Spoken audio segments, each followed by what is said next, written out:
కాసేపట్లో IPL play offs లో హైదరాబాద్ రాజస్థాన్ మధ్య హై వోల్టేజ్ మ్యాచ్ జరగనుంది. న్యూ చండీగఢ్ వేదికగా జరగనున్న ఈ ఎలిమినేటర్ మ్యాచ్ లో టాస్ గెలిచి బౌలింగ్ ఎంచుకుంది సన్ రైజర్స్. ఈ మ్యాచ్ లో ఓడిన జట్టు టోర్నీ నుంచి నిష్క్రమించనుంది. గెలిచిన టీం గుజరాత్ టైటన్స్ తో సెకండ్ క్వాలిఫైయర్ మ్యాచ్ ఆడనుంది. 2016 తర్వాత తొలిసారి ఛాంపియన్ గా నిలవాలని ఆరెంజ్ ఆర్మీ చూస్తుండగా 2008లో తొలిసారి కప్పుకొట్టిన రాజస్థాన్ మళ్లీ విజేతగా నిలవాలని పట్టుదలగా ఉంది.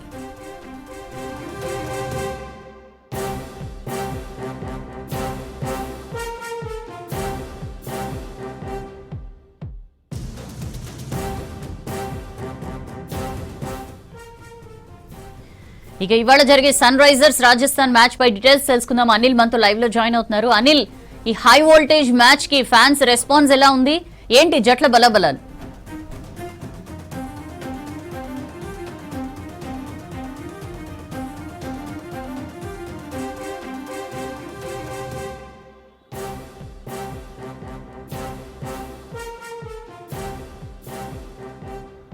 సౌజన్య, మరి కాసేపట్లో క్వాలిఫైర్ 1లో భాగంగా ఐపీఎల్ 2026 19th సీజన్లో భాగంగా ఈరోజు క్వాలిఫైర్ 1 మ్యాచ్ జరగబోతుంది. ఇక చివరి ఘట్టానికి ఈ ఐపీఎల్ సీజన్ చేరుకుందనే చెప్పాలి. ఎందుకంటే ఈరోజు క్వాలిఫైర్ 1 ఎస్ఆర్హెచ్ ఆర్ఆర్ మధ్య చండీగఢ్లోని మలన్పూర్ వేదికగా ఈ మ్యాచ్ జరగబోతుంది. ఇక కాసేపు క్రితమే ఎస్ఆర్హెచ్ టాస్ గెలిచి బౌలింగ్ తీసుకుంది. ఈ మధ్య ఎక్కువగా కూడా జరిగినటువంటి మ్యాచెస్లు కనుక చూస్తే ఎక్కువసార్లు ఎస్ఆర్హెచ్ టాస్ గెలిచినటువంటి విషయం మనకు తెలిసిందే. అయితే మొదట బౌలింగ్ తీసుకున్నారు. సో బౌలింగ్ తీసుకున్నటువంటి క్రమంలో ఆర్ఆర్కి సంబంధించి రాజస్థాన్ రాయల్కి సంబంధించి కూడా ఇప్పటివరకు జరిగినటువంటి మ్యాచెస్లో ఈ సీజన్లో 2 మ్యాచ్లు జరిగితే 2 మ్యాచ్ల్లో కూడా ఎస్ఆర్హెచ్ విజయం సాధించింది. ఆరెంజ్ ఆర్మీదే పైచే ఉంది. సో పిచ్ ఏదైనా స్టేడియం ఏదైనా ఆరెంజ్ ఆర్మీదే పైచేయి ఉంది. కాబట్టి ఈరోజు జరిగేటువంటి ఈ స్టేడియంకు సంబంధించి కూడా ఆర్ఆర్ రాజస్థాన్ రాయల్స్ని కట్టడి చేయాలంటే బౌలర్లు చాలా కీలకం కానున్నారు. ముఖ్యంగా ఓపెనర్గా వచ్చేటువంటి జైస్వాల్తో పాటు యువ సెన్సేషన్ అయినటువంటి వైభవ్ సూర్యవంశీని కూడా కట్టడి చేయాలంటే ఇప్పటికే Pat Cummins SRH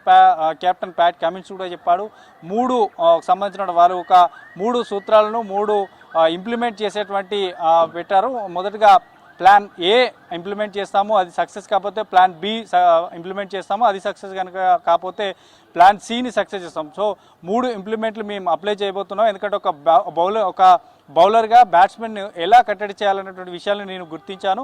so 3 implement చేస్తాం, 3 ప్లాన్స్ మేము సిద్ధం చేసుకున్నామంటూ కూడా కొన్ని వ్యాఖ్యలు చేశాడు. సో వైభవ్ సూర్యవంశీని మనం గతంలో జరిగినటువంటి మ్యాచెస్ కనుక చూస్తే ఎస్ఆర్హెచ్ టాప్ మనకి సింగిల్ డిజిట్ స్కోర్లోనే అవుట్ చేశారు. కనుక ఈరోజు జరిగేటువంటి మ్యాచ్కి సంబంధించి మాత్రం టాప్లో ఎవరైతే ఓపెనర్గా వచ్చేటువంటి జైస్వాల్ కానీ వైభవ్ సూర్యవంశీని అవుట్ చేయగలిగితే ఇక మిడిల్ ఆర్డర్లో వచ్చేటువంటి జురేల్ కానీ పరాగ్, సో తర్వాత వచ్చేటువంటి జడేజా కానీ, సో వీరందరినీ కూడా కట్టడి చేసేటువంటి అవకాశం ఉంటుంది. బౌలర్కి కొంత ఈజీగా ఉంటుంది. ఇక మరోవైపు ఎస్ఆర్హెచ్కి సంబంధించినటువంటి యువ బౌలర్లంతా కూడా మనకి రాజస్థాన్ రాయల్స్ చూడొచ్చు. మొదటగా మనకి పవర్ ప్లేలోనే దాదాపు 3 వికెట్లకు పైగా తీసుకున్నటువంటి హుస్సేన్కి సంబంధించి కానీ తర్వాత ప్రఫుల్కి సంబంధించి కానీ, సో ఇట్లా యువ బౌలర్లంతా కూడా ఎస్ఆర్హెచ్ టీంలో ఉన్నారు. సో ఈరోజు జరిగేటువంటి మ్యాచ్లో కూడా ఎట్లాంటి పర్ఫార్మెన్స్ కనబరుస్తారనేది అయితే వేచి చూడాలి. మెయిన్గా మనకి ఇక రాజస్థాన్కి సంబంధించినటువంటి బ్యాటింగ్ కనుక ఉంటే నెక్స్ట్ సెకండ్ ఇన్నింగ్స్లో వారు బౌలింగ్ చేస్తారు కనుక జోఫ్రా ఆర్చర్ మెయిన్ కీలకం కానున్నాడు. రాజస్థాన్ రాయల్స్లో జోఫ్రా ఆర్చర్తో పాటు ఇక మనకి పుంజా, తర్వాత బిజ్రేష్ శర్మ, దీంతో పాటు రవీంద్ర జడేజా స్పిన్నర్లో.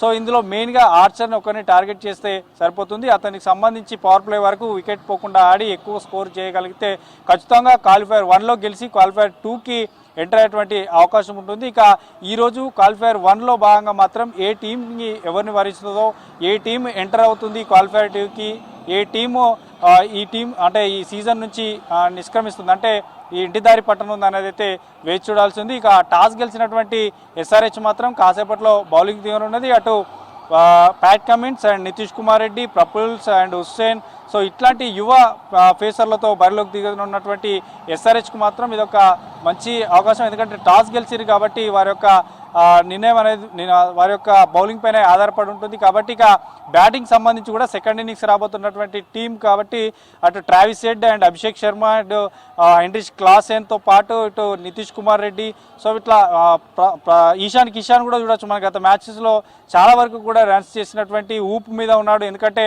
ఇప్పటికే పాయింట్స్ టేబుల్లో మొదటి స్థానంలో ఉన్నటువంటి ఆర్సీబీని కూడా ఓడించి చాలా ఊపు మీద ఉన్నారు. ఇక దీంతో పాటు ఇప్పటికే రాజస్థాన్ రాయల్స్ కూడా అతి కష్టం మీద టేబుల్లో ప్లే ఆఫ్ చేరుకొని 4th స్థానాన్ని సంపాదించుకుంది. గత మ్యాచ్లో ముంబై పైన అతి కష్టంగా గెలిచి ఇప్పుడు 4th ప్లేస్లో ఉంది. కాబట్టి సో ఏదేమైనప్పటికీ ఆర్ఆర్ని ఓడించాల్సిందంటే ఖచ్చితంగా ఈరోజు బౌలింగ్ కీలకం కానుంది. దీంతో పాటు వీరు చేసినటువంటి స్కోర్ను చేజ్ చేయాలంటే ఖచ్చితంగా బ్యాట్స్మెన్ పవర్ ప్లే వరకు వేచి చూడాలి. పవర్ ప్లే వరకు క్రీజ్లో ఉన్నట్టయితే స్కోర్ని చేజ్ చేసేటువంటి అవకాశం ఉంటుంది. ఇక ఇప్పటి వరకు జరిగినటువంటి మ్యాచెస్ కనుక చూస్తే ఐపీఎల్ ఓవరాల్ సీజన్లో 23 మ్యాచెస్లో వీరు తలపడగా అంటే పోటీ పడగా 14 మ్యాచెస్ 14 మ్యాచ్లలో ఎస్ఆర్హెచ్దే విజయం ఉంది. కేవలం 9 మ్యాచ్లలో మాత్రమే రాజస్థాన్ రాయల్స్ గెలిచారు. ఇక ఇప్పటికే గతంలో మనం చూసాం చాలా వరకు బెంగళూరు పైన 287 స్కోర్ హైయెస్ట్ స్కోర్ ఐపీఎల్ సీజన్లో ఎస్ఆర్హెచ్ చేస్తే గత సీజన్లో కూడా రాజస్థాన్ రాయల్స్ పైన 286 పరుగులు ఎస్ఆర్హెచ్ చేసింది. కాబట్టి ఈ రోజు జరిగేటువంటి మ్యాచ్కి సంబంధించి చాలా కీలకంగా ఉన్నది. ఎవరు ఇంటిదారి పడతారు, ఎవరు క్వాలిఫైర్కి ఎంటర్ అవుతారు అనేది అయితే వేచి చూడాలి. సో మరి కాసేపట్లో మాత్రం హై వోల్టేజ్ మ్యాచ్ చండీగఢ్ వేదికగా ఎస్ఆర్హెచ్ ఆర్ఆర్ మధ్య మాత్రం జరగబోతుంది. సౌజన్యం. Right Anil, thank you.